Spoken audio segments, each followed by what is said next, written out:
Hi, in this video I'm going to explain how you can manage your site storage in your Moodlerooms environment. Storage can be defined as anything from course backups on your site, to course files in your courses, to data that's stored in your SFTP area. When you log into behind.blackboard.com and go to the home screen, in the upper right corner you'll see a What's New for Moodlerooms. When you click on the Users and Storage data link right below that, it will take you to the site summary page, which is the area that will list your Production and Sandbox environments.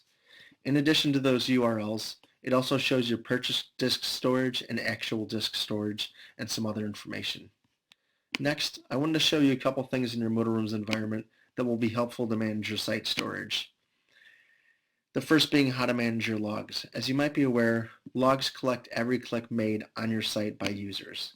By going to Site Administration, Plugins, Logging, Manage Log Stores, and clicking on the settings link for the standard logs, I want to focus on one of the settings in this area, that being Keep Logs For. This determines how long your logs will be kept. The default is set to never delete logs, but to conserve space, you can reduce that duration of time to be kept on your site. As you can imagine, keeping the setting to never delete logs could cause you to exceed your purchase storage limit quickly. You can use this setting, but it is expected that the site administrator will manage the settings accordingly. The other common options are to keep logs for 3 years and 1 year. If you're an administrator using Conduit, there is a value in the Conduit settings area that gives you the option to remove Conduit logs after a certain period of time. If I go to the Conduit block and go to the settings link, you can see the remove logs settings here. By choosing archive or delete after a certain period of time, it will conserve space on your site. Going back into the Moodlerooms environment, course backups also take up disk storage. If you go to Site Administration, Courses, Backups, and Automated Backup Setup, you'll see that there's a number of settings that will affect how much disk storage the backups will take.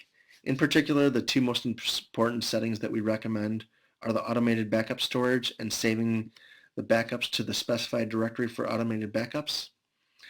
This will save the course backup files to your SFTP area rather than to your Moodleroom site. The specified directory is in your SFTP auto backups directory. If you're unfamiliar with how to access this area, please create a support ticket asking for more information. It is your responsibility to clean up the auto backups directory should you choose to move old courses from that area to a local server. You're not required to, but you can do this to free up space. The other setting in the automated backup setup area is maximum number of backups kept.